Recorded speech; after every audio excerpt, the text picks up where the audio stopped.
Were there any cars that you were like, oh, do you really have to smash that? Yeah, it's always the classic cars for me. The newer ones, you know, modern cars, you know, they're being made under an assembly line now. They're a dime a dozen. Scrap them, trash them, whatever, turn them out, recycle them. It's not an issue for me, but, you know, with the vintage cars, that's a different story. The antique stuff, it kills me.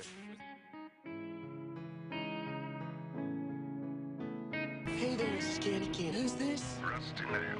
If I were there, Rusty Nail, I'd make you feel good.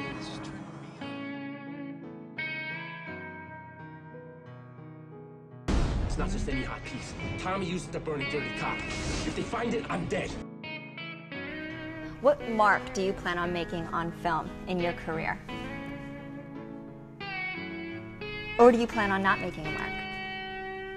I don't know. I don't think that you can really plan something like that. I think it sounds almost self-righteous too to even think that maybe you would make a mark. I think you just, like anything, like I go into it and I want every experience to be the best it can possibly be, and I do the best work that I can possibly do.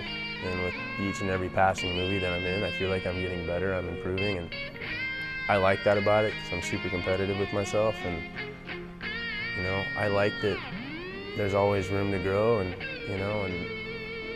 I think really all I can hope is that, like, I love nothing more than when people come up to me on the streets and they're like especially the little kids, and they're like, dude, I love Fast and the Furious or whatever it is.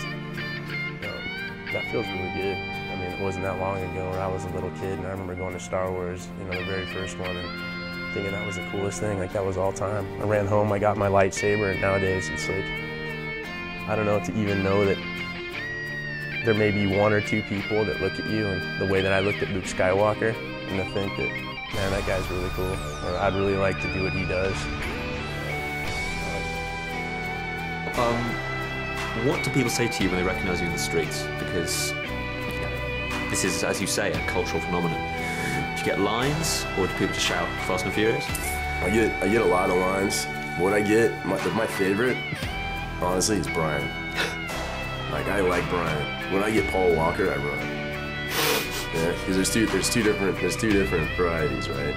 There's the fans, and there's the celebrity freaks, right? That's the way I look. I separate them, and it's like, I love the fans. So anywhere I go, if somebody comes up to me and they call me Brian, I want to sit down and talk to them. I'll sit, I'll powwow. That's the trick. You want to get me, call me Brian. I like our fans. Our fans are cool, and it doesn't matter where I go. I mean, I get it with accents. Back home, we got a big Latin community, a lot of Mexicans there in Southern California. I get Brian. What's up, Brian? I love that. It's nice, man. I thought it was sick. It's heavy. You can feel it on the road. Yeah, no, it's just a real heavy car. It's really planted, but you can just feel the mass rolling down the highway. And it's amazing, like, when you feel that kind of girth, even from inside, like the interior dimensions, you just go, and this is the car that's going around the Nürburgring, how fast? It's hard to believe.